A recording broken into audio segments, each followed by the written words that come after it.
So hello, my name is Annalise Singh. I use she and they pronouns. I serve as Chief Diversity Officer and Associate Provost of Diversity and Faculty Development. I'm a professor in the School of Social Work with a joint appointment in psychology. And I'm just really grateful for each one of you all for being here. I want to pitch it over to Katie to introduce herself. Hi, good afternoon, everyone. My name is Katie Weingart. I use she, her pronouns. I'm the Assistant Provost for Finance and Operations here in the Provost Office. Me and my team are responsible for managing Interfolio, which is the faculty search software that we're going to learn a little bit more about today and how it can help you on your journey for managing effective search committees and searches in the university. Nice to meet you all. I'm gonna pass it to Joey.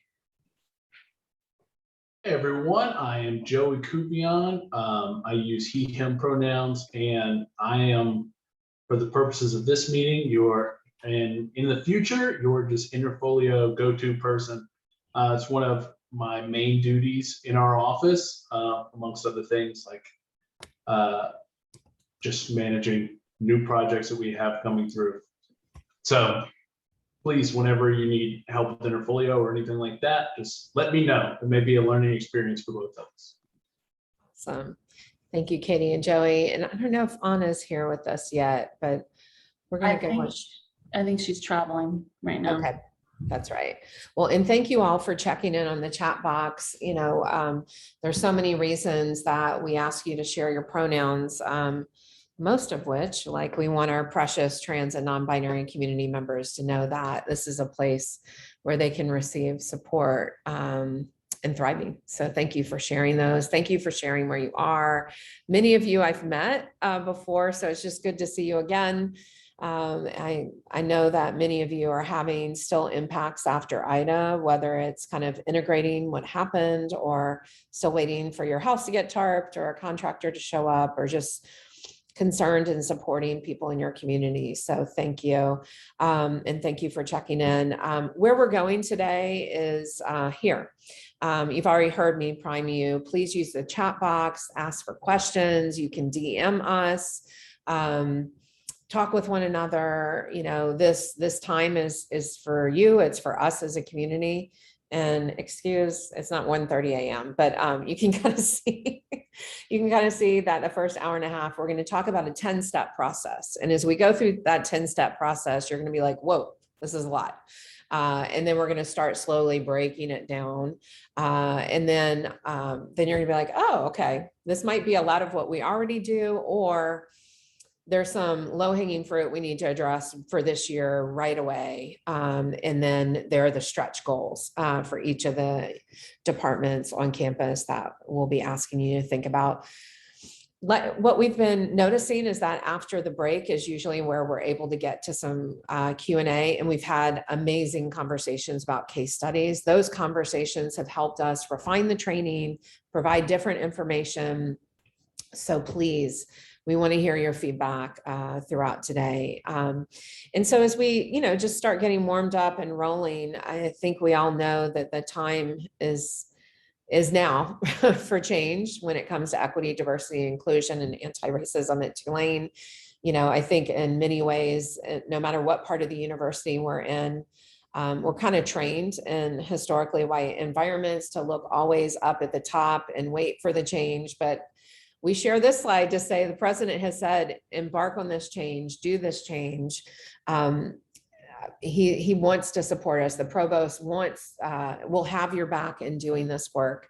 And so I just want you to hear as we get started, it's not just the Office of Equity, Diversity, Inclusion. It's, the highest level, the middle level, the ground level. I mean, this is work for all of us to lead and do.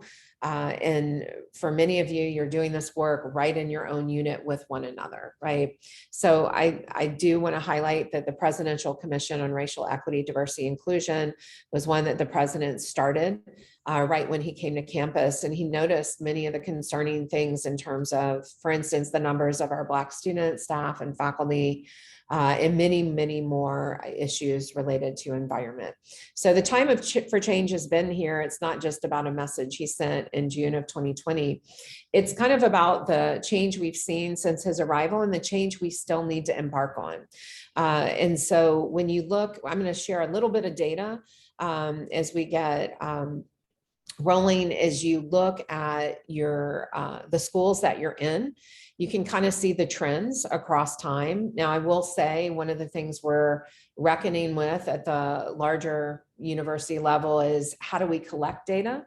So for instance, you can see that at the university right now, we conflate race and ethnicity and residency status. So you'll see if we look at our Asian Pacific Islander student numbers, 4.4% in 2014, 5.5% now, but then we've got this non-resident category that stayed about 10%, right, between that same amount of time.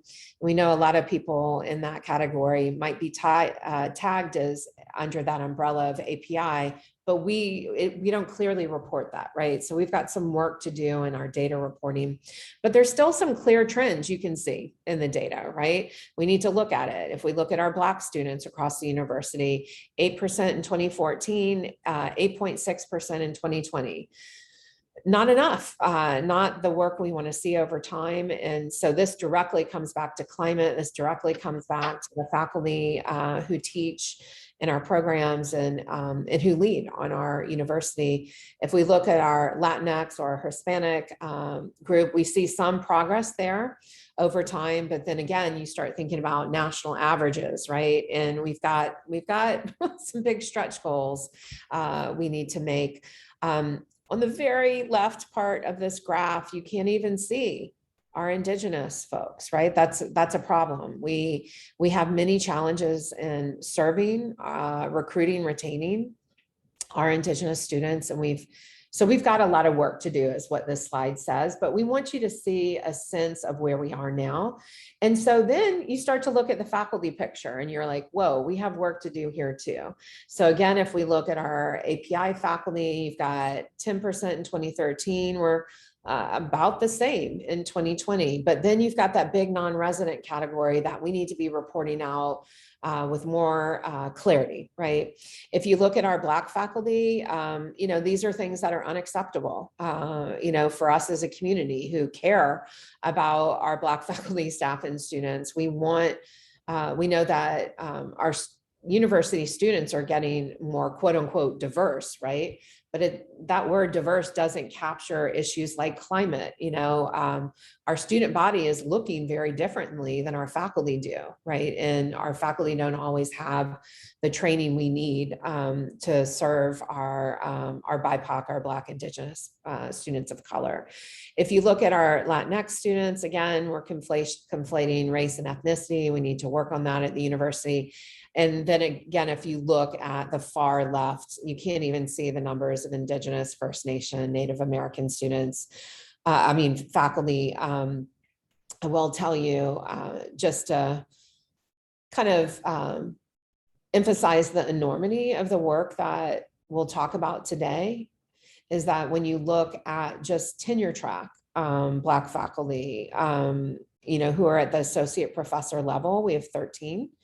And at the full professor level, we have 9. We had 1 pass away this past year, so we're at 8. We hire a lot of Black faculty, for instance, but they're often hired into adjunct and other roles. So today, this work is about us as a university, but it's about you, it's about your unit, it's about us. It just has to be, right? Because at the university level, we want to support you, but the work has to happen where you are, and we need to know the resources you need to do this work. If you look at over a larger period of time, we see some other troubling trends. The hard thing about data at Tulane is that we don't always collect it the same way. So you can see here, the data was collected in 2003 in a whole different way. It didn't even pull out Indigenous folks, right? So then again, you see, we're not where we want to be with our Black faculty, our Latinx faculty, our API faculty. We're making some progress there, but there's that whole other that was, it's not a helpful category. We need to do better is what we're seeing over time. And so a lot of this data in the EDI office and the provost office, we sat down and said, okay, what are the best practices, the promising practices across research and universities that have been helpful? And so we came up with a 10-step process. And you can see over, the very first step is one that is a stretch goal for your programs, right? Is that you're planning strategically for faculty searches 3 to 4 years in advance. I know as a faculty member myself, it's like, oh, how are we going to do that? Well, it means squirreling away some intentional time to talk about the current, past, future, compositional diversity of your faculty, right? And we'll talk about step 1 in detail. Then you'll see there's a flow to not just unconscious bias. We're not talking about a Starbucks training today. They're higher education inequities that hook into unconscious bias. And that is what creates an environment where we have the numbers of faculty, staff, and students that we have, because it's how we hire, right? Then we're going to talk about prejudice breaking habits you can use. And Joey and Katie are going to dive into Interfolio and the use of structured protocols, and then how we spread the word to build diverse applicant pools, how we review candidates. And then often we do all this work as part of faculty search. And then we get people here and we miss some opportunities to make the campus visit itself equitable. And obviously legality is a huge part of making things equitable. And especially in multiple pandemics time, we recruit someone here and we've welcomed them, but do we have the capacity to just be like, how are you doing in your first year, and continue to welcome them as they're coming into our communities? And then 10 is really a new step around squirreling away some time in your program to say, how did that go? What did we miss? What do we need to improve? So there is a guidebook that does go with today's training. I think Katie shared it with you all. There'll be a link to that as well. But if we look at step 1, this is about strategic planning. This is about, for instance, in my field of counseling and psychology, keeping track of who are the established BIPOC scholars, leaders, and mentors, and following their careers, developing relationships with them, right? BIPOC folks, women folks, LGBTQ plus faculty, disabled faculty, international faculty. I don't mean to be too broad in this, but there's a lot more attention to the lives that we want to have in faculty life. And so universities are trying to do a lot, right? But the universities that become more attractive are universities where it's like, we know their work, right? So step 1 is an aspirational step to get started on this year. And many of you are already doing some of these things or all of them. But this is about making time, setting aside funding to attend conferences, summits, and other discipline events where you attend, graduate student breakfast or other programming supporting diverse communities. You share information about your program. And we can do more of this in a virtual world, right? Where, for instance, in theater and dance, you all are doing, making so many EDI changes. How do you share that with the outside world in a virtual setting to kind of help people understand how you all are innovating your own programs with EDI? We have people that graduate across our disciplines. Once we're tracking their careers, we learn when they're graduating and celebrating them, welcoming them to our field, right? Depending on your discipline, there may be affinity groups in your field, such as BIPOC, women, LGBTQ plus, international affinity groups. What are those groups, and where are they? Do you have relationships with them? And obviously following up with these groups in a continual way to not just talk about how important it is to build relationships in our field, that are genuine and authentic, but to share information about who we are. And then ultimately, this is about also communicating the good work you're doing in EDI and anti-racism with honesty, right? At Tulane, we're in a certain place with our EDI and anti-racism work. We've grown a lot, we have a lot to do, and we've got a lot of challenges. So being able to talk about the full picture of that within your program, department, school, and across the university. So step one is something we want to, within 3 to 4 years from now, it's just something we do on a regular basis. Okay, here we go. Now, step two is implicit bias and higher education inequities. Now, this and here is really important. We can't not talk about implicit bias. You know, our hindbrain does some really gross things. It sees dark skin, it puts dangerous, and it says dangerous, and it puts that together. It sees someone using a wheelchair, it brings the word weak, it puts that together. It sees a woman expressing anger, and it takes the word bitch and puts that together. This is what the hindbrain does, but it does it based on higher education inequities that are there, right? And so we'll talk about those higher education inequities in a moment. But it's one of the first steps to take with your faculty search committee is to really just go in and talk about what is your implicit bias. And it's not just like, oh, like maybe we have it, maybe we don't. The research shows that all of us have it, including BIPOC, women, international folks. We all have it. It's pervasive. It's related to explicit bias, but it's often under the surface. It doesn't always align with our declared beliefs, but we generally want to favor our own group. That's why that part of our brain was just designed. But the best news is that they're malleable, right?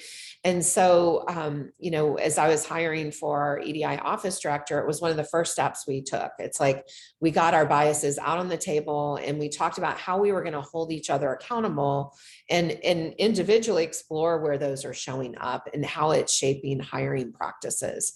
The reason it's important to have an explicit conversation about that is that, you know, our brain does that unconscious bias thing because it's like these mental shortcuts, but those mental shortcuts that they end up adding up in small and consequent, those small shortcuts add up in consequential ways to real life. That's what leads to our numbers of faculty, staff, and students at Tulane.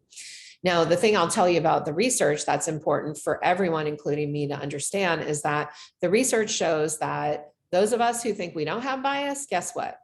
We're some of the most dangerous folks out there. And so if you want to explore your own bias, you can take the Stroop test or the implicit association test.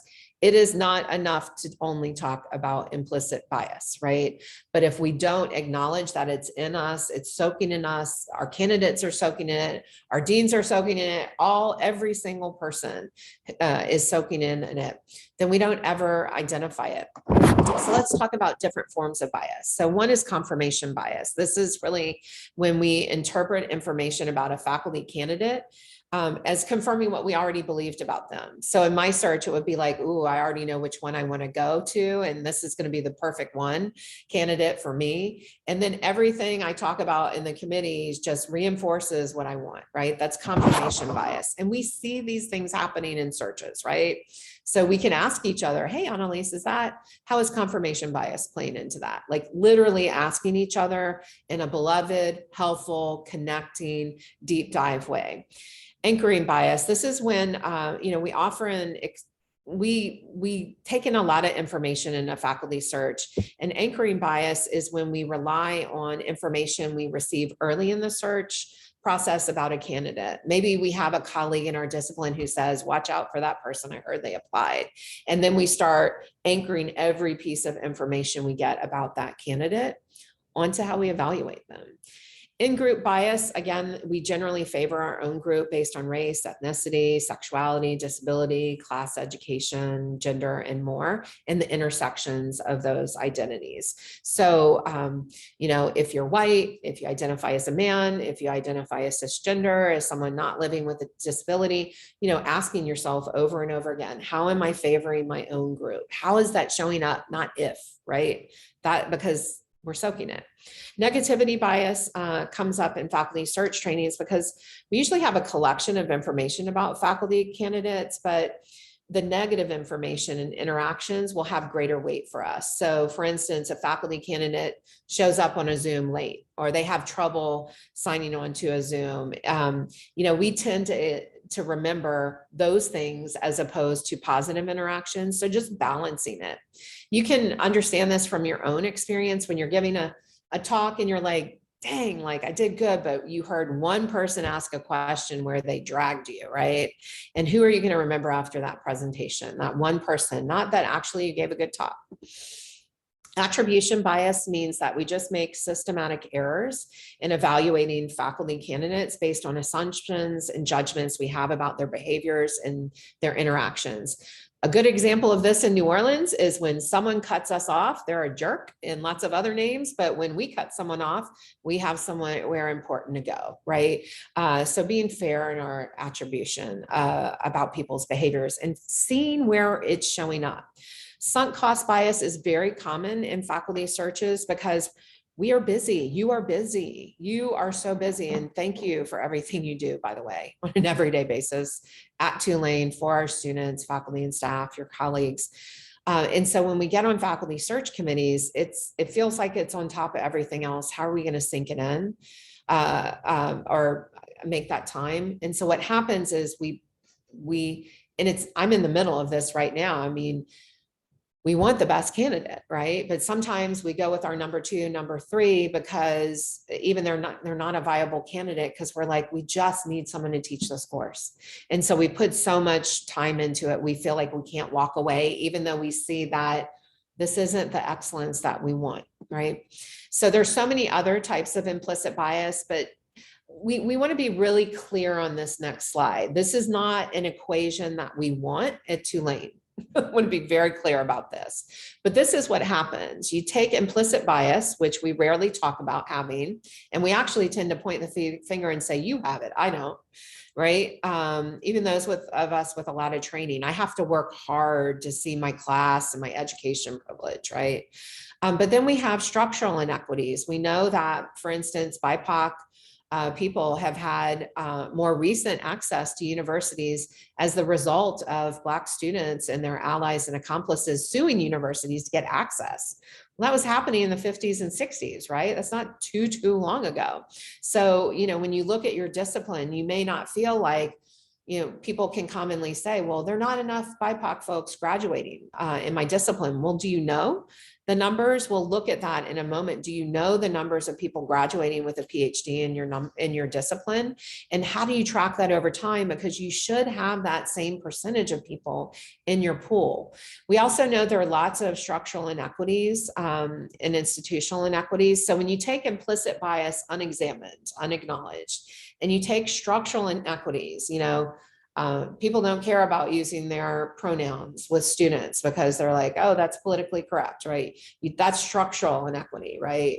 Implicit bias, structural inequity, you put those together. What you end up is an equation where organizations like the Black Student Union are calling us to do better, be better, and calling the same demands that have been here since the late 60s, right? We don't want this equation anymore at Tulane. We want to be digging in and doing the work so that TBSU actually can thrive and dream build and do other things other than calling us in and out to do the work, which is good. We're grateful they are here.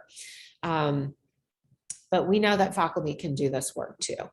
So when you see this continuum, you can see that where we are at Tulane, you can think to yourself, where am I where do I think Tulane is as a university, but where's your unit? I saw some folks in the business school, right, who are here today. And we've got a new dean. We're so glad you're here, Paolo. But as you have a new dean coming in, it's such a good conversation to be like, hey, where has the business school been? Where has SLA been? Where has been public health? Where have been these schools in terms of, each of our schools were at an exclusive segregated point, went through an exclusive segregated stage. Some may, depending on your numbers in terms of compositional diversity, you may still be more kind of passive in your efforts. Or is your unit, is your department making more symbolic change? Like we're saying multiculturalism, yay, and we can't be racist, right? We're non-racist. That's symbolic change, right? But anti-racism is really about the identity change where we're not asking if systemic racism here, but we're more looking at our policies, practices, procedures, looking at where the racial inequities are, and that's where the systemic racism is. It's not in a magical place. It's in the policies that promote and produce these inequities, the data that I just shared with you. Ultimately, we're hoping to get to a more structural, fully inclusive, transformed place. But just think to a moment and feel free to chime in the chat box. Where do you think your school is, or your specific program is? It's important to think about, because again, implicit bias is not enough. We can't have that conversation in there. We want to become evidence-based in what we're doing. That's part of what this training is about. We want to become race conscious. Many of you, as you serve on your committees, you may be like, wait, is it legal to talk about bias and race and gender? Yes, it's legal. What's not legal is discrimination, which we'll get to. But when we become institutionally focused, systemically aware, we start wanting to advance systemic equity as opposed to constantly having to talk about the systemic inequities. So if we have implicit bias and we have structural inequities in higher ed that combust, that come together to create this equation we don't like, we do have some prejudice breaking habits we can use. They're often called in the research countermeasures. And some of these are going to really apply to your work. Some of these are a little more aspirational on a continual basis. But one is stereotype replacement. So for instance, if we know we have bias within us and we have stereotyped attitudes, we need to actually seek to replace them with unstereotyped examples. So for instance, when you're working with a candidate who identifies as a woman or as trans or as non-binary, the stereotypes are automatically going to come to your mind.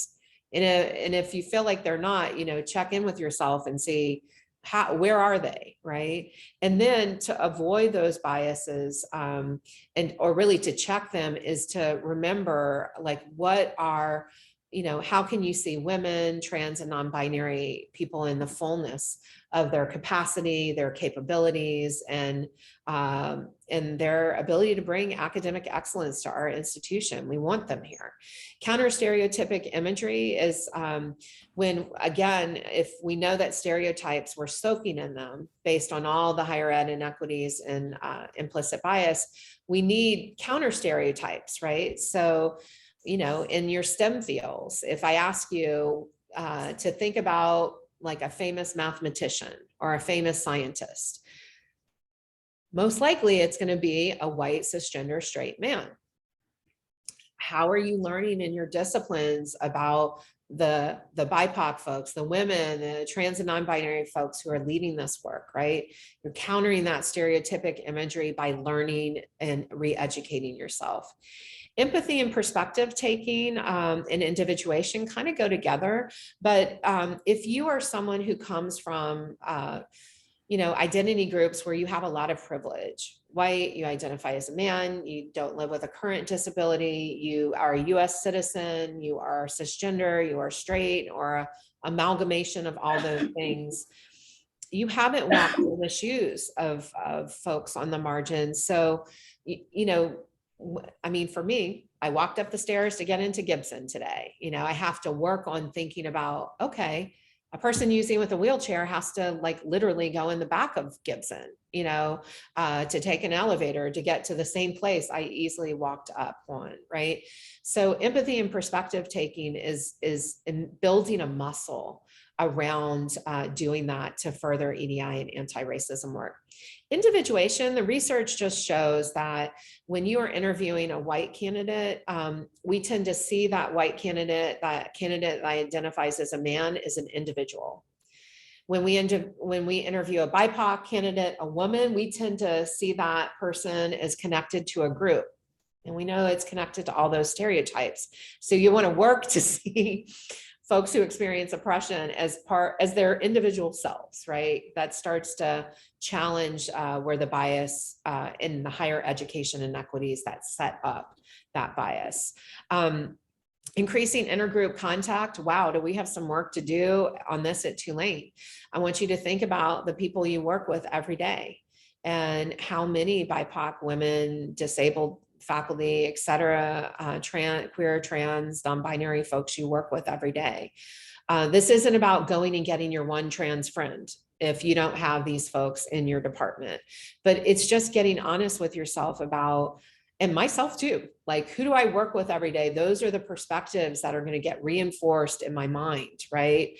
And so increasing intergroup contact to expand that. Considering situational explanations for behavior, again, just keep an eye on yourselves, teach your committee around like, hey, we saw that person come in late, there are different cultural orientations at time, right? So just catching ourselves, we're really judging a candidate that's not related to their actual work, right? Modifying our environment, again, and if you came into my office, you'd see a lot of things, whether it's a Black Lives Matter sign or a queer and trans flag that signal to people, it's not going to promise them I'm a safer person. It just modifies my environment, because if not, I just have a lot of South Asian images in my office, right? So modifying that environment so people can see themselves broadly represented. And then the main thing we're going to talk about over and over again today is using these structured protocols throughout the search process. There is a video that I'll drop into the chat box, and that's in the faculty search guide that you can share with your faculty search committees to talk about prejudice breaking habits. Step 4, is this where I hand it over to you all, Joey and Katie? We'll take over after step 6. Okay, that's right. Thank you for that reminder.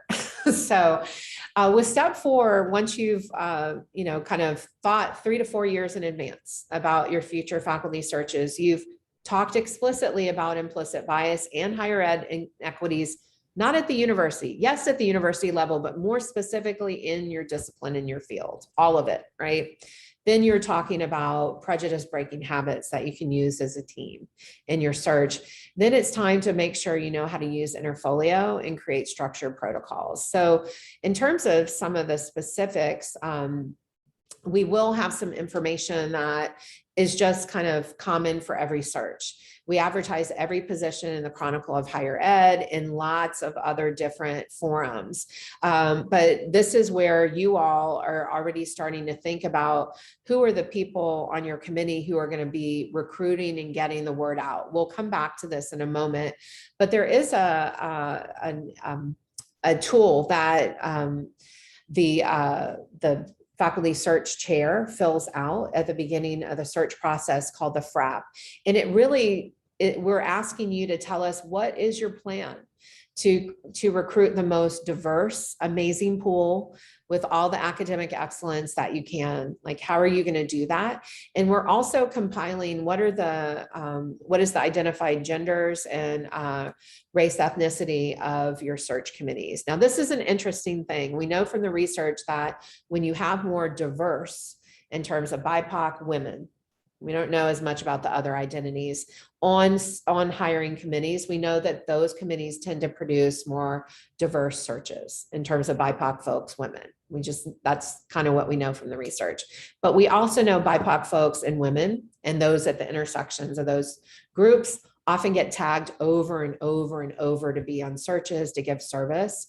So if that's happening in your committee, you really need to talk to your department chair and your dean to highlight some of those issues so they can address them. In the FRAP, we also ask you about recruitment barriers. And this might feel like a weird part to fill out, but hey, like, what are going to be the barriers? An example is our department has very little racial and gender diversity.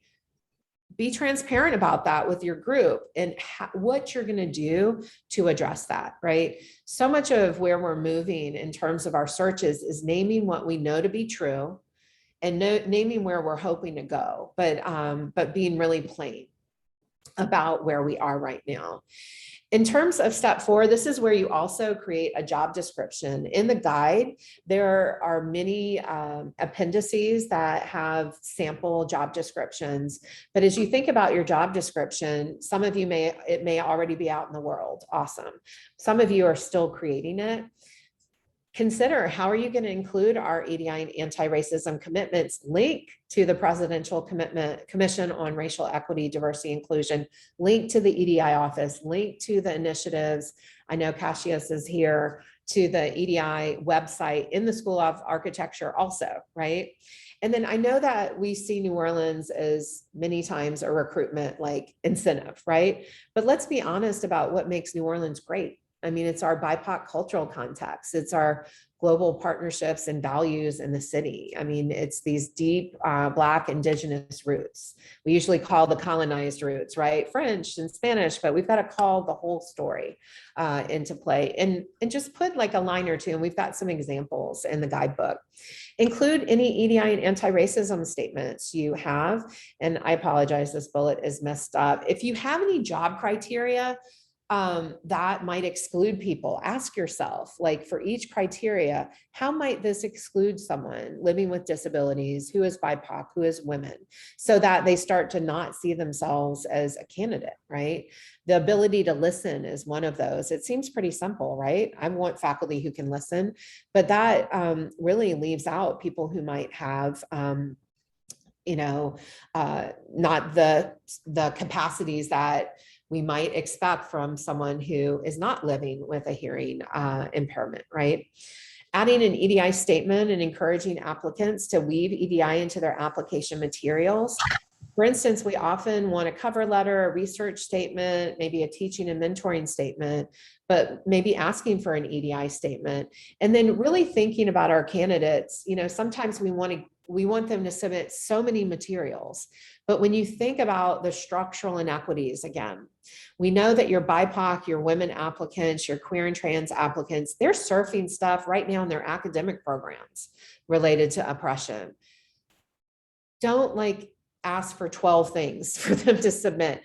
Think about what are the most important things to submit, because it can have an impact on your pool. And someone sees a list of 12 things they have to submit, and they're like, I don't have time, listing specific criteria and postings. That's another piece of creating the job description.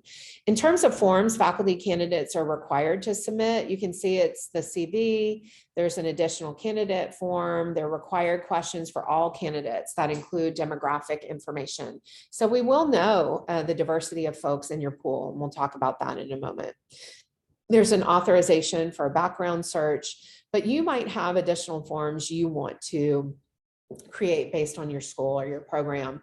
You might want to track specific candidate experience or data related to the role the faculty will have, or other required documents. Again, it could be any one of these documents that you want to collect for your pool. Obviously, a list of references, right? And so in step 4, this is also about creating a job description that's really clear about our EDI and anti-racism commitments, that thinks well about the folks who are applying and how much burden we're putting on them in the application process.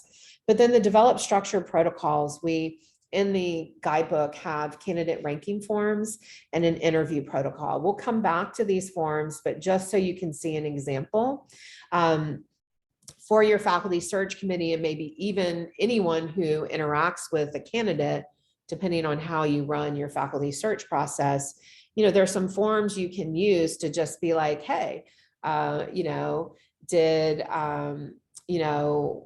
Jenny meet with, I'm using Jenny. Did she read the CV? Did she meet with the candidate? And then I'll go to Ray because they're in the same department. But did they look at the scholarship? Because you can kind of see where this ranking is coming from, right? But you'll see under the ranking areas, we're not saying to use every one of these. But here we wanted you to have some examples. Especially the ones at the bottom, working with diverse students, impact on our local, regional, national, international kind of areas, but also the ability to make a positive contribution to the department's EDI climate, right? Based on their experience. This is just a closer, you can see those areas a little more closely that you can use in the candidate ranking forms. And again, this is going to be in the appendices.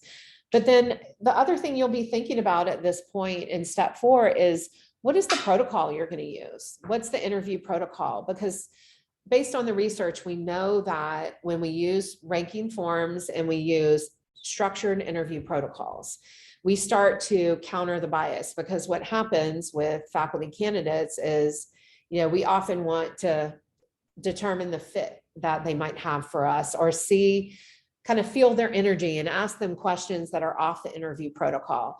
But when we want to feel their energy or talk about their potential or talk about their fit, remember, part of implicit bias is we tend to favor people, even in a department or a program, who are more like us than not like us, right? And so when you catch yourselves as a committee using words like fit, potential, energy, a protocol, catch yourselves, but also, you want to have an interview protocol that you use with every single candidate.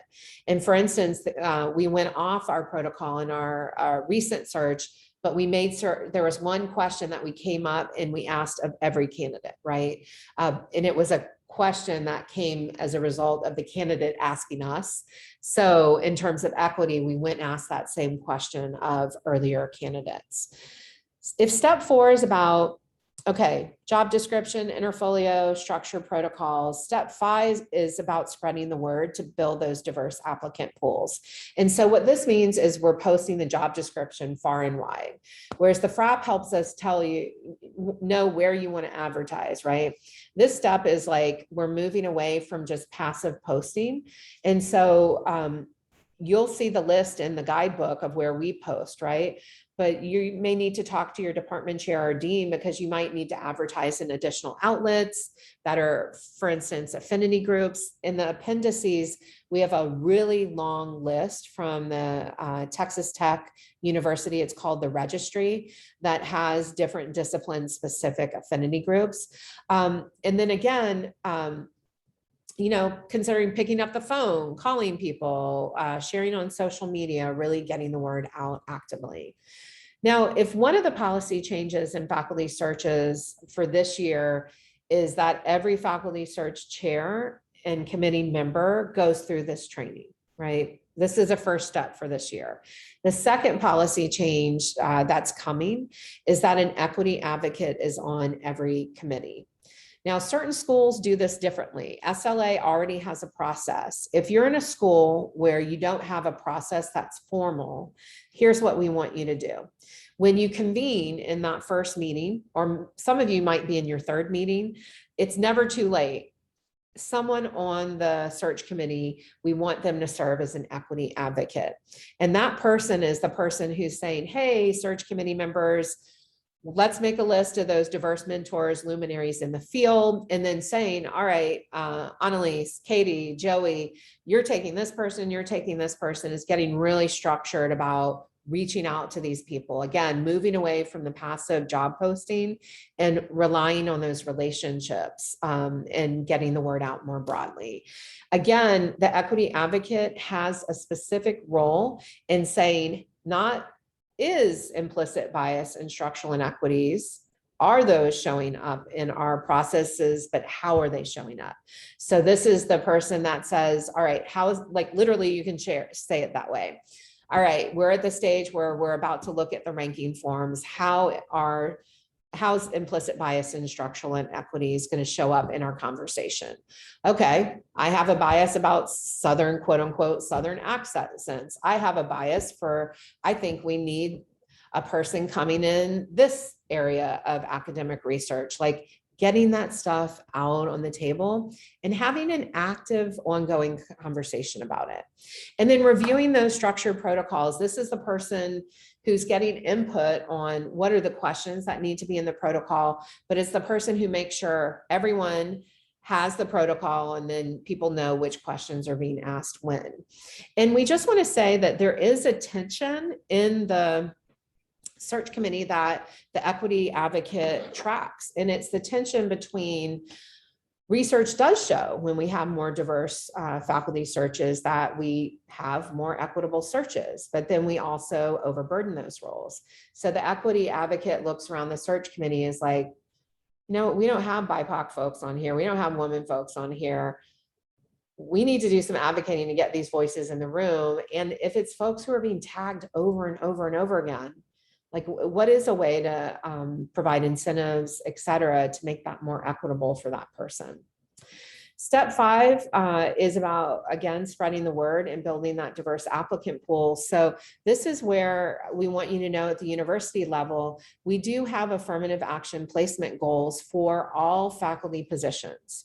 We've made some progress, believe it or not, in some of our senior leadership roles, those director, other positions, administrator positions. We did have placement goals for those as well.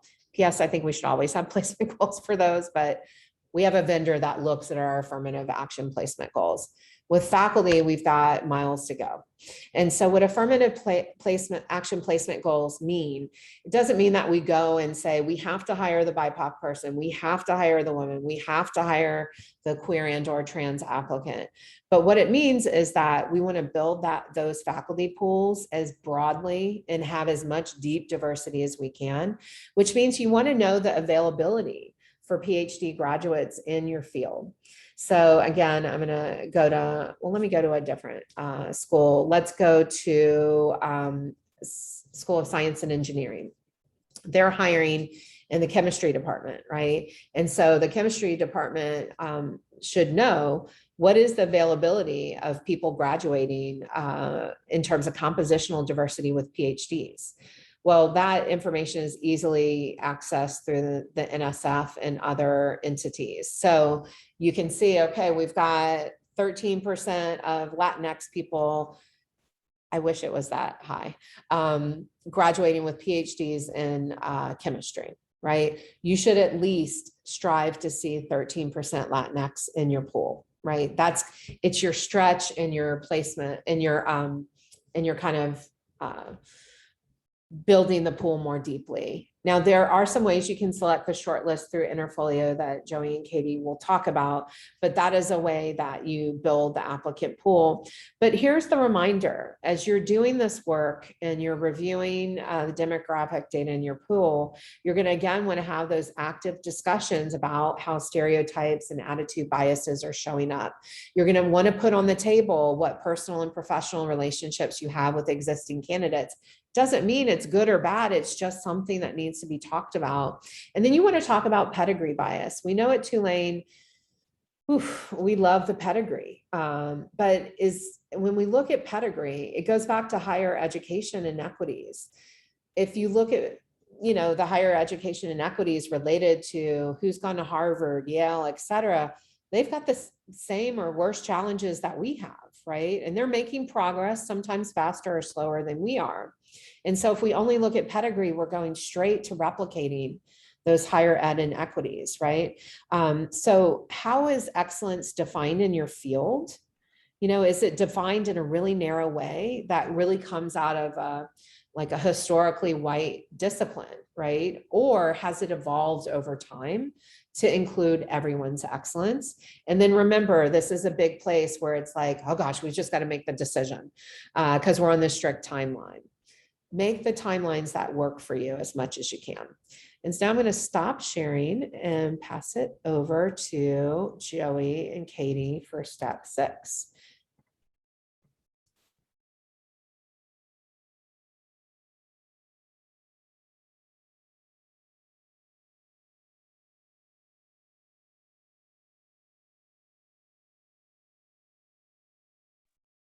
All right, everyone, can you hear me? Yep. Wonderful. Okay, so we are going to go through, let me get to my slides here. My PowerPoint is acting up. Here we go. Okay, so everything that Annalise just talked about we are going to give you, Interfolio is our system for managing faculty hiring and promotion and tenure as well. And what we're going to talk about today is your toolbox for faculty search. When you run a faculty search, you're going to you essentially have to go through this process. You're going to have to advertise, collect applications, collect all the materials for those applications, any extra information you may want. You're going to need to organize and distribute these applications potentially to external reviewers or to your search committee. They're going to need to review it and take down notes on it. You're going to eventually want to hire someone.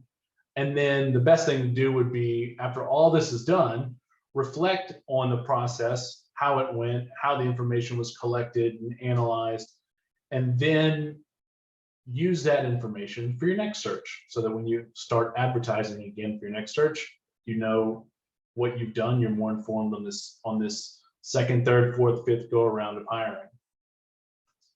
So the first part of this, the advertising, you're going to do this with your Apply Now page. This is your first impression to the candidate. It could be their first impression to your department or to Tulane in general. So in that sense, it's very important that this is done right, not only attracting them to the position, but to your department and to the university. So everything you'll want to enter in about this position should go in here. The description, what they can expect to be doing, any application instructions as well. The qualifications are on here and all of that. And our equal employment opportunity statement is always at the bottom. You never have to worry about that. It's automatically applied to all positions and it will always pop up there. So behind the scenes, this is what we're looking at here. In Interfolio, you have space to set all of these things with all of your formatting tools you can see. And again, this is just sample. You can set hyperlinks. Next part is collecting those materials. You're going to do this through your required documents. Now you can see here, you can set, this is just an example that we've set. Again, Annalise was like, don't collect 7 things. This is 7 right here. I feel like this is a little high, but this is, just a number. These are all just examples. Again, like Annalise said, choose what the most important thing is. This gray text here is help text, so you can be very specific about what you're talking about. If you'd like to give them a little help text about what you want to see in the diversity statement or their teaching or research statements, if that's what you choose, you can absolutely put that in here.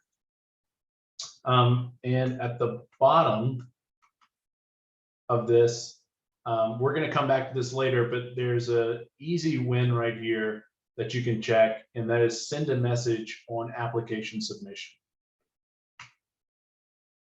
So collecting maybe some of that additional information that we talked about earlier, whatever that may be in your department, if you want to find out extra information about how they may be qualified or what the type of excellence it is that you choose for this position, you can make forms in Interfolio. And so this is an example of our candidate additional information form, which is attached to all of our positions.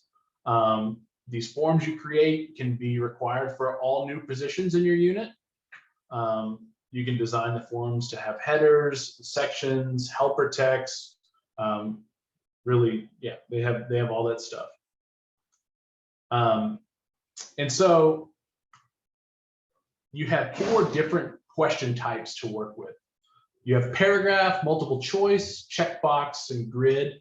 And really all these types of questions here are, to collect different types of responses. Paragraph for long responses, multiple choice for single answers. You can do checkbox for multiple answer responses, and grid questions for preferences, ranking, things like that.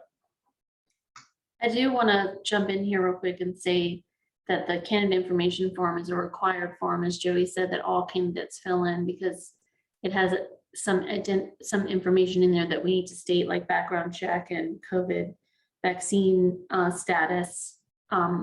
But for you creating forms, that's really, as Joey said, a place for you to request additional information from candidates in the first round of the pool of candidates. So it gives you an opportunity to ask specific questions of candidates that might help your search committee, review candidates' qualifications and information. So it's not required for you to do an additional form, but it's offered in Interfolio. Yeah, it's a tool at your disposal.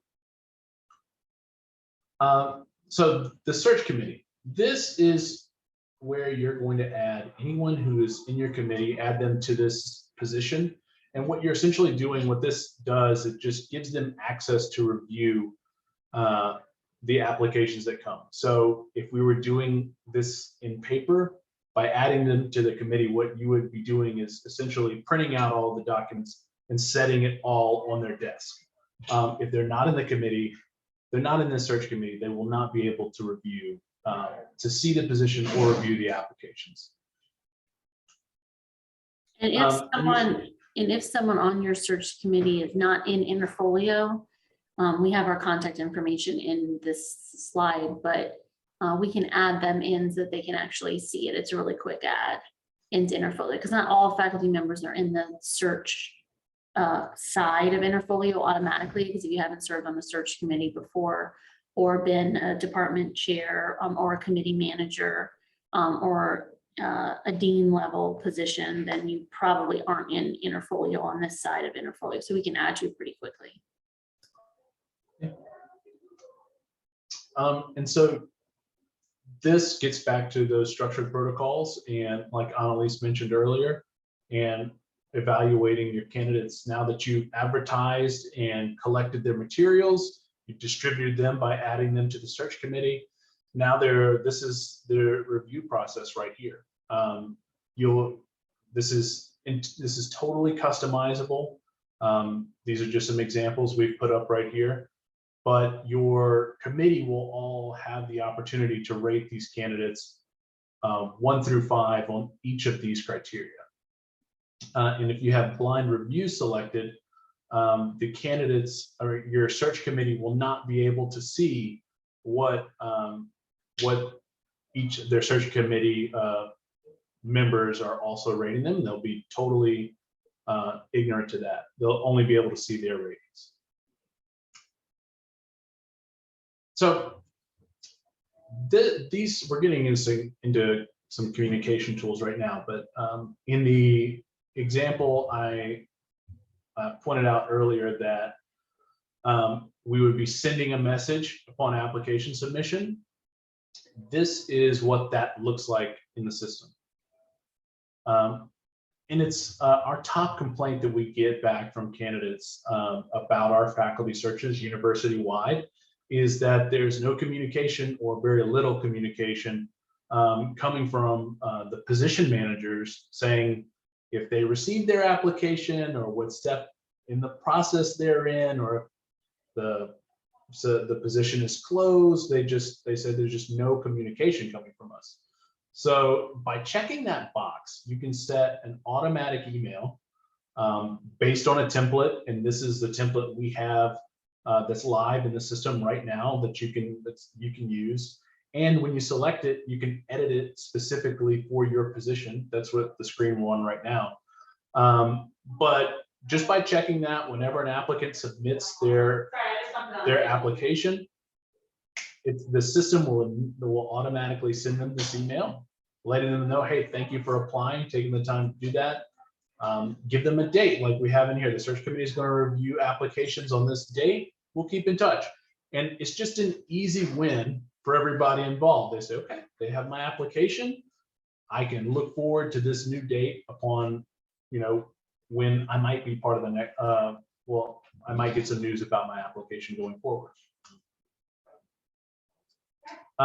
So moving through the search using Interfolio. The Interfolio, you won't be able to do all of these things through Interfolio. But again, it is just your toolbox. So as you're going through this process of reviewing your candidate pool, Interfolio has tools for that. The first meeting of the search committee, Interfolio can help out with that by blind review, for example. You can turn off blind review so that when the search committee meets for the first time, everybody now can see everybody else's ratings now that they're all done. And you can all talk about all the candidates and why you rated them differently. Creating your long list, we'll get into that. Interfolio can help specifically with that. And again, the same tools apply for the second committee meeting, department review and finalists, and all these others. So communicating through Interfolio, we were trying to develop a few templates here based on when you might want to communicate with an applicant. So if you have developed your long list, you can filter your candidate pool by whoever is on the long list and send them all an email all at one time, or individually. So for example, in here, if you've made it to your long list, with your long list, you may be inviting these folks to online interviews. And so we have a template laid out right here for that.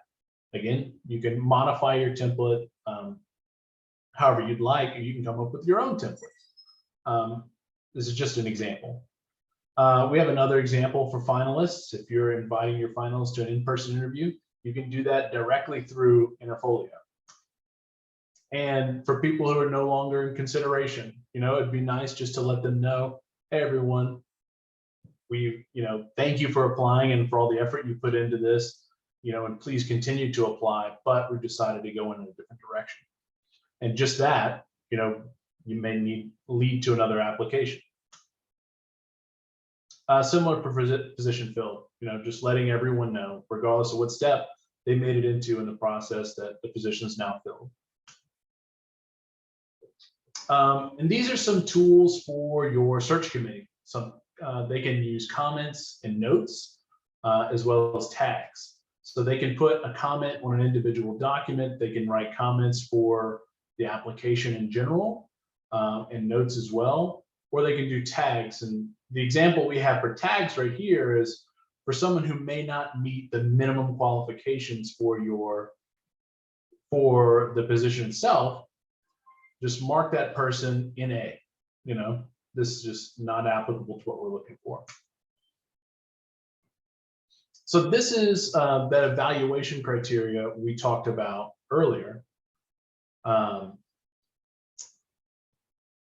These here, research area, however you define this. This is what it's going to look like on your search committee members page. They'll say, okay, I've rated this person a 2 for academic qualifications, 5 for this, all that, and so forth.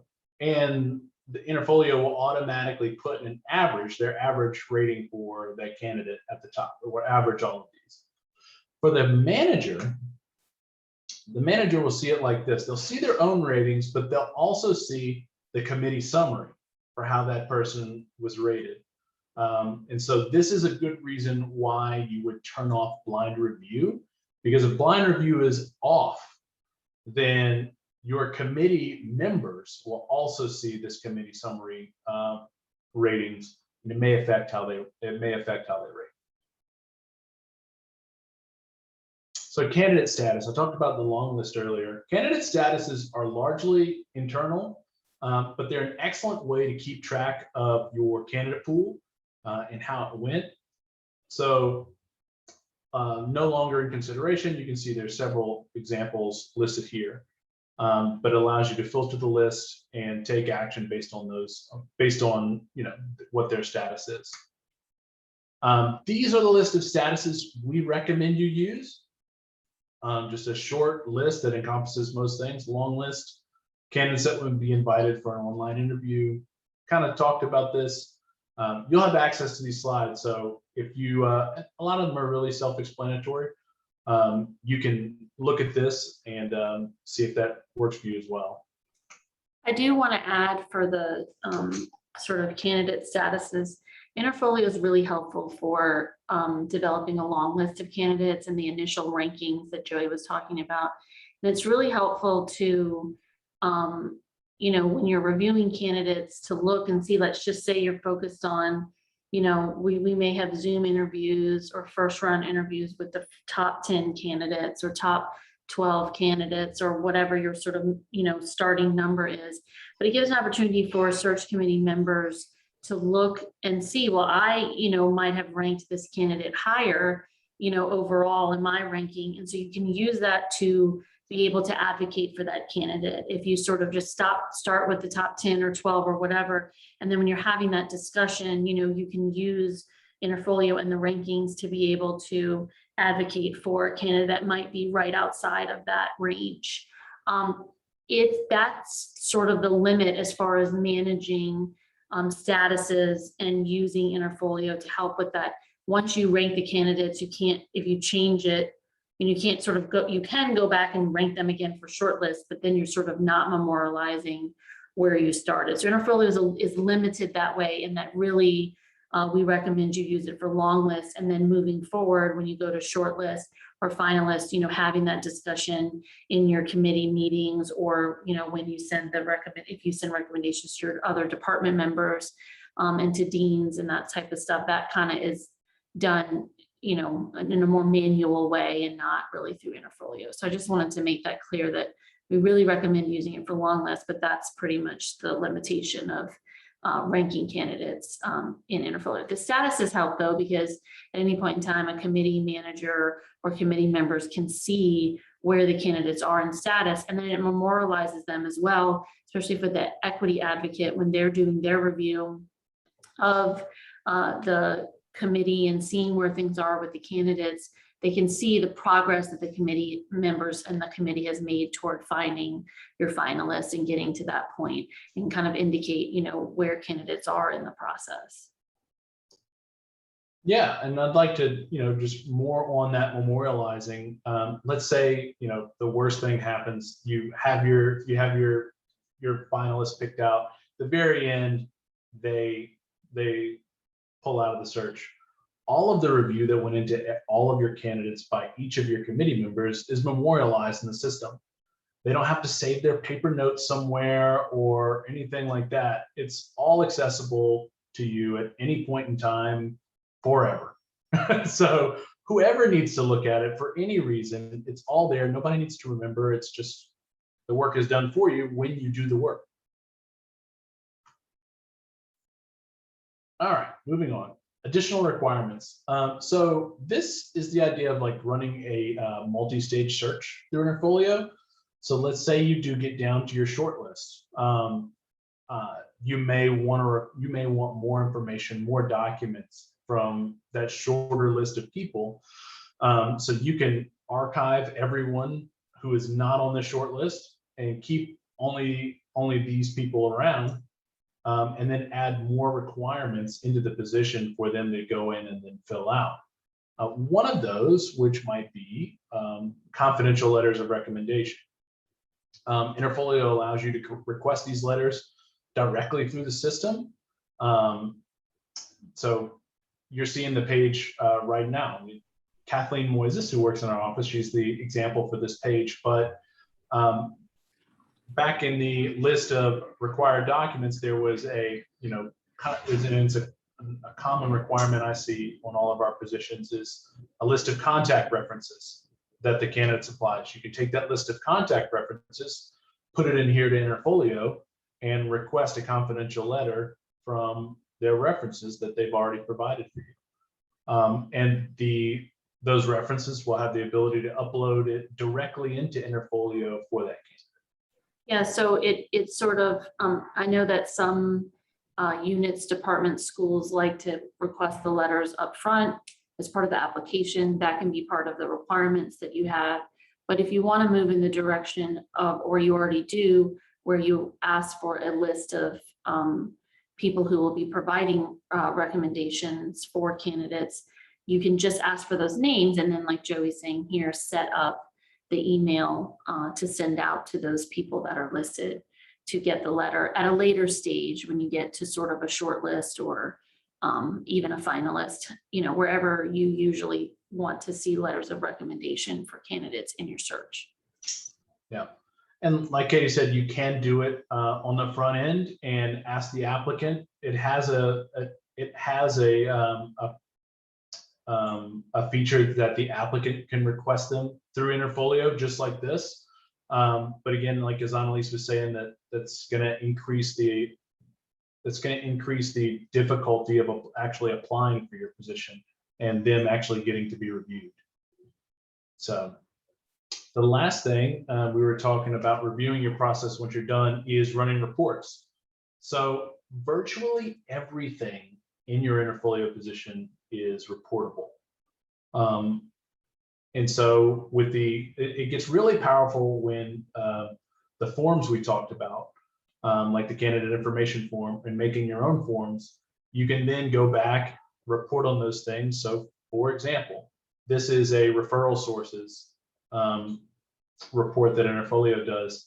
Pretty much, where did your candidate see your job posting at, and how did they come to apply?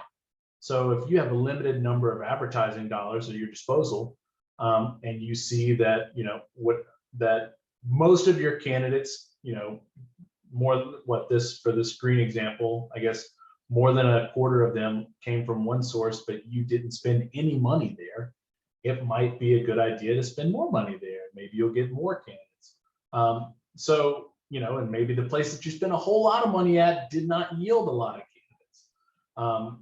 So it's not saying it's the only factor. It could be multiple things, but this type of reporting could help you with determining where your advertising budget goes to. So follow up and assistance. We are really trying to, raise the bar on Interfolio usage across the university. And so we are more than happy to do a one-on-one session with your department chair, your search committee. We have just uploaded a bunch of new training materials to Canvas, some really nice, guided walkthrough trainings that they'll be able to go through. And we're going to start doing Interfolio office hours at the conclusion of all of these faculty search trainings. Once they're all done, we're going to do them on the second Wednesday of every month. It'll just be an open Zoom meeting that your search committee, whoever, just pop in. And if you have questions, we'll just answer it right there via Zoom. We can all eat lunch together and talk about Interfolio. But yeah, just a place for you to come and get some answers that you may be wanting. But we are always open. We're always on Teams. We are always on our email. So just however you'd like to get in contact with us, please do so. Awesome. And then hand it back over to Annalise. Thank you, Joey. I can pull up my screen. Awesome. And folks, we know this is a lot of information, so we're about 15 minutes in front of a break, and we have been having really robust Q&A and talking about things like power differentials within faculty searches and what happens if you have an internal candidate versus an external candidate.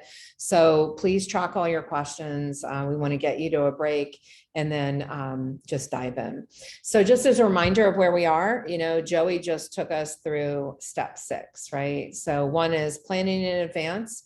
2, implicit bias in higher ed inequities exist. That's why we use prejudice breaking habits. It's why we use Interfolio and creating structured interview protocols.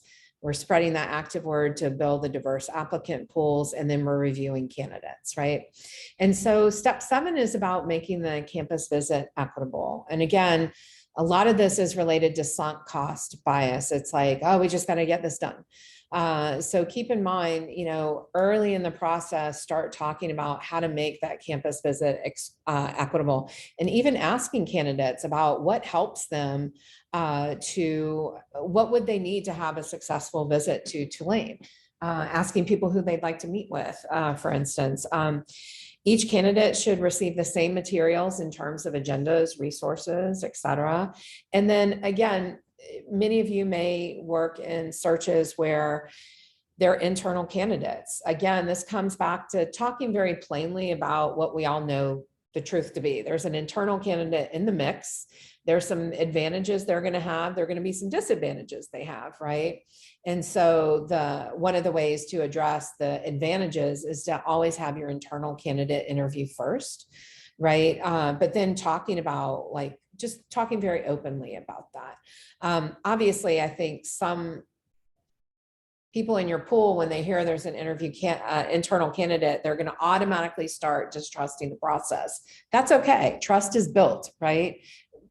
They're saying they're not trusting the process, but they really have a question that maybe you can answer explicitly, right? I mean, I hear this a lot. I don't trust EDI work. Well, let me tell you what's going on and hear your input, why you haven't been trusting the work, and really authentically take in that information and address it, right? There may be things you can address and things you can't. That's just the plain, usually the way it is. Making sure the interview sessions are equitable. We've started to highlight this, but again, asking the same questions of all. Use the standard protocols. In the appendices of the guidebook, you will see that we have lots of examples for you. We'll talk about some lawful questions. We want to ask those, not the unlawful ones. And then we want to train as a search committee and teach your faculty, staff, and students what questions are discriminatory and not allowed. Again, this is the part where we're just trying to get students there. We care about our BIPOC and women students and our queer and trans students. We're just trying to get them in the room and make sure they can attend. Share, the section in the guidebook on lawful and unlawful questions, right?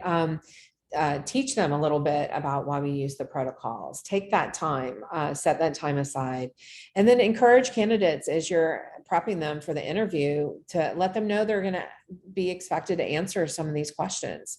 And they should have lots of questions of us, and we should tell the truth about where we are in our process.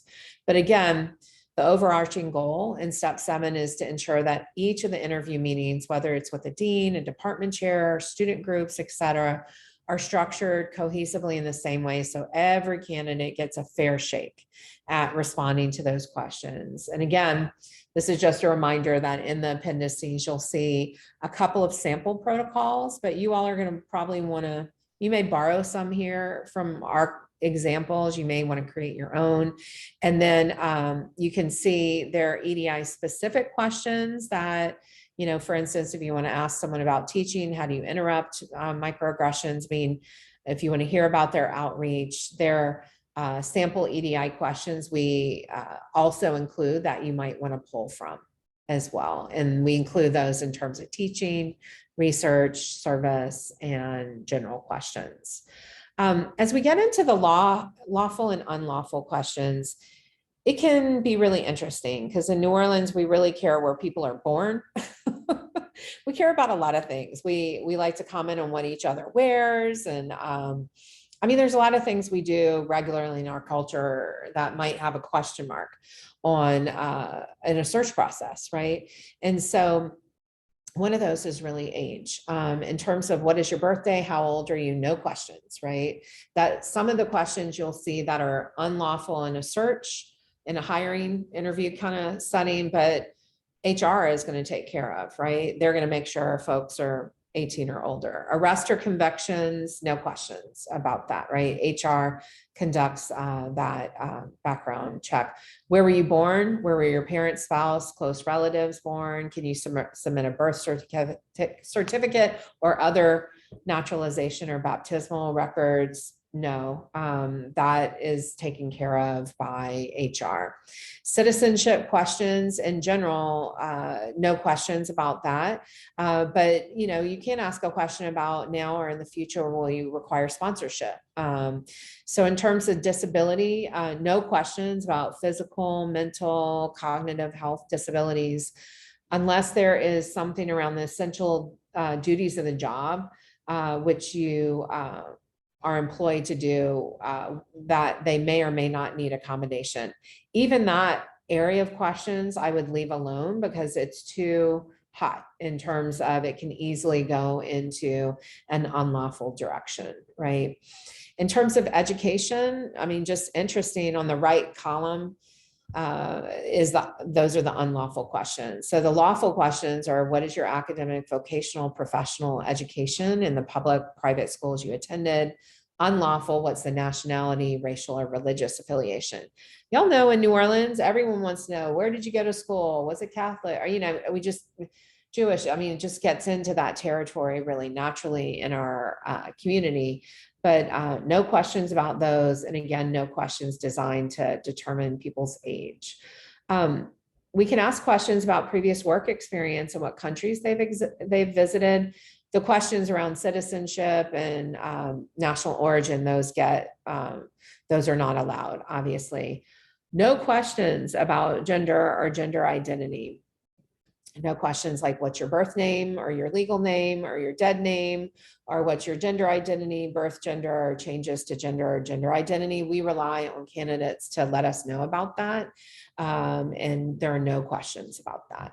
In terms of height, no questions about height or weight, or when it comes to family, marital, spousal, parental status, partner status. Are you single, married, children, employed? I know a lot of us are well-meaning because we want to get people information about schools or about, like, maybe we're interested in spousal hire kind of stuff. Like, none of those questions. Only questions about work records under any other name or any relatives employed by Tulane. And that's usually asked at pre-employment stage. Or do you plan to get pregnant? All that stuff is off the table. Candidates will let us know. And one of the ways you can get to some of those things are to share the links from HR where they have, we're really in the place where we need to get our family friendly, supportive policies in one space on HR's website. But in the interim, there may be some information you can share with every candidate, just not specific interview questions here. In terms of language, no questions about if they are able to read, write, or speak in a foreign language, but definitely you can ask questions about what language generally do you speak, right, fluently. Military, no questions about how people were discharged or reasons for discharge. And pre-employment is going to ask about military service and obligations. In terms of names, no, this kind of gets back to that nationality thing. No questions about lineage, ancestry, national origin, descent, parentage, or nationality. People may share that information. We listen, right? What's the nationality of your parent or spouse? None of that. In terms of national origin, you can volunteer your own information, Hannah, or your name may be pronounced Hannah. Yes, you can that's awesome. I love our candidates with 8-week olds should experience an awesome experience. So I'm glad to hear that, Hannah. But we can volunteer things. You'll see as it gets to pronouns, we'll come back to that issue. National origin, the employer, this is at the HR level, may require an employee to produce documentation of their identity, employment eligibility under federal immigration laws. But you see the list, it kind of repeats a lot of what we've already talked about relative to language, lineage, where were you born, et cetera. How many times in New Orleans do we say, where were you born? Tell me where you grew up. I mean, grew up could work, but again, like, we can volunteer, other people may volunteer. We know these questions can lead down a road that can be, discriminatory. Organizations, can you share a list of all clubs, societies, or lodges to which you belong? That gets into religion, nationality, union, political party, no questions there. But you can ask about professional organizations, right? And I see Andy's question, they're hiring for a historian in the Middle East, and job ad specifies that candidates should have working knowledge of at least one language appropriate for, that's fine. Yeah. Yes. And the answer is yes, but they're going to tell you, and we can come back to that in the Q&A. Andy, I really appreciate that question. And we love the questions we're getting in the DM and the open chat box, because it helps us know how to structure the Q&A. So we really do appreciate you DMing us as well. Photos, can you share a photograph prior to hire? No. Pregnancy, no. No questions about race. We can share our own race. for sure, but no questions about complexion or color of skin, no questions about religion, none. And sex, no questions. Now here's what gets interesting. One of our kind of good home training practices we're trying to move towards at Tulane is being able to share our names and pronouns. That's kind of what we do in community. Why do we do that? Because someone may use the she series of pronouns, the he series of pronouns, or they may use they, them, their pronouns. We know that our trans and non-binary community members, especially if they're young, you know, they're in the #1 age category from 15 to 24 of suicide attempts still after all these years. And we know for trans and non-binary communities across the lifespan, at least 40% of our trans and non-binary community has attempted suicide at least one time in their lifetime. There's research that suggests that a lot of this comes back to mispronouncing, misgendering, just toxic environments for our trans and non-binary folks. We know those toxic environments also affect cisgender women. So even though it's good home training practice, when you're at Tulane to kind of say, hey, my name is Annalise Thing, I use she and they pronouns, what are your pronouns? In the interview environment, just share your own. And you'll see the suggestion there. Sexual orientation, no questions about sexuality, sexual orientation, relational orientation like monogamy, polyamory, affectional orientation like asexual or aromantic, no questions. No questions about weight. No questions about religious holidays. And, you know, as we get to those, past those unlawful questions, which are also in appendices in your guidebook, there is this image, this figure that's also in an appendix in your guidebook. And it can be a helpful one to just print out or share or just talk about in your faculty search committee, because we're not going to go over all of this. But one of the things we know, there are two things we know about nonverbal communication. For instance, about 80 to 90% of our communication is nonverbal. But we also know certain cultures have really high context or low context backgrounds in terms of cultural communication. We also know there are some maybe international signs of like, ew, or like judgment or like, you know, facial expressions. But some actually aren't cross-cultural, like in the Indian side of my family, this means yes, but it looks very much like what would be a no. So sometimes it can be helpful to look at something like this and just talk through like, you know what, Annalise, you are super, like, I can read what you're thinking when you're not talking. Let's talk about that. You know, just have some honest conversations. I'm not gonna, there are gonna be things I don't know about how I come across. And then the way I get feedback around that is not through telling me I'm a bad person or I need to stop. It's just having a group conversation about how do we kind of express to candidates non-verbally that we're supportive, that we're want to hear from them, that we're creating the environment where they can bring their best selves, right? We're almost to the end, and I promise you're going to get a 15-minute break. I probably just need 5 more minutes to get through 8, 9, and 10. If step 7 is making sure the campus visit is equitable, step 8 is like you're almost there, you're deliberating. You've worked so hard to get to this point. And so that final deliberation, it's just as important as you're talking through. The EDI office was just in this work as we were talking about our finalists for the EDI office director. Where are fit potential, likability, energy, they'll bring this energy or that energy, like talk about the job criteria, right? The things you listed. And then lean into the challenges that have arisen when you're addressing EDI in the final deliberations, you know, talk about that honestly. This is where well-meaning, especially white folks and folks who identify as men, tend to say, we need to hire the woman, or we need to hire the person of color. That is actually at this point not legal. So it is legal to talk about race and gender and the other federally protected categories like that we often don't talk about, like veteran status, disability, all the way up until these final deliberations, right? And then don't rush your deliberations. Take the time you need. And I know that we say that, and we're not living your lives. I've served on so many faculty search committees. Some of them wanted me to make me poke my eye out, and some of them were actually amazing, and many of them were kind of like in between. So, the way you get to that final step 8 or towards the end of the process, where you're all feeling at least good, or there may be some difficulties, but you're kind of have some consensus, is by really setting aside the time. And I know time is hard to set aside. Once you've selected that final candidate, you make your recommendation, your dean, your chair to approve.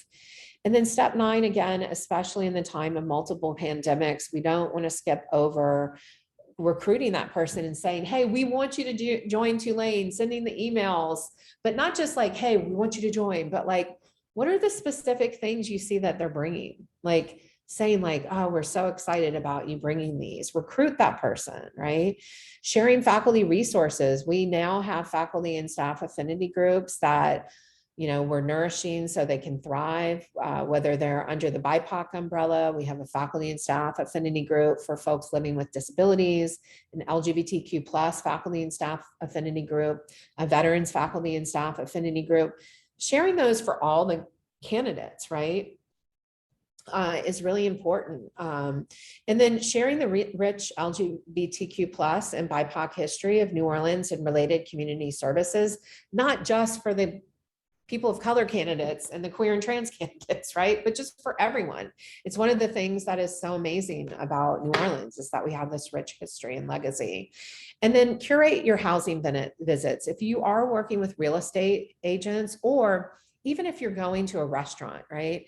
I've heard stories where, a faculty search committee, well-meaning, took a candidate to the finest restaurant in New Orleans, but they had cotton displayed. Well, for hopefully not just our Black candidates, but all of our candidates who are clued into EDI and anti-racism work, cotton as decoration is not that great. It's actually bad. And we're happy to talk offline if anyone needs to know about that. But also real estate agents. We know that New Orleans, like all of the United States, practically was redlined, right? So real estate agents can talk in really coded, racist, and oppressive language. We need to really make sure that we're working with external partners who understand our EDI and anti-racism values. And then clearly communicating about our hiring practices at Tulane. What are the things they'll be expected to do? So it's not a like, oops, forgot to tell you about this, once we've gotten them here. And then step 10, at this point, y'all are bone tired. You've done so much. You are excited, but you're ready to move on, usually at the end of the semester or the next task. Schedule some debrief time with your committee so you can say what worked well, what needed to change. And then ideally, as you talk about the anticipated challenges and the ones you couldn't anticipate, and there are going to be some that you just can't anticipate, don't beat yourself up for it, track it and pass it on. Think about what could be done differently next time. Share it with your chair and your dean, because it helps you talk about how to continue to support that new colleague. But it also reminds you to take some time in your faculty meetings to share with the rest of your community what you learned. And hopefully you see at this point in step 10 that the 10-step process, it's a lot, right? But this year you might be like rocking 2, 3, 4, 5, and 6. 7, 8, 9, you manage, but maybe your strengths were really in the earlier stages. This year is kind of getting everyone on a similar page of knowing what the 10-step process is, and then identifying all the things that aren't going to work, that you face challenges in, and tracking those so we can change the guidebook, we can look at policies we need to change.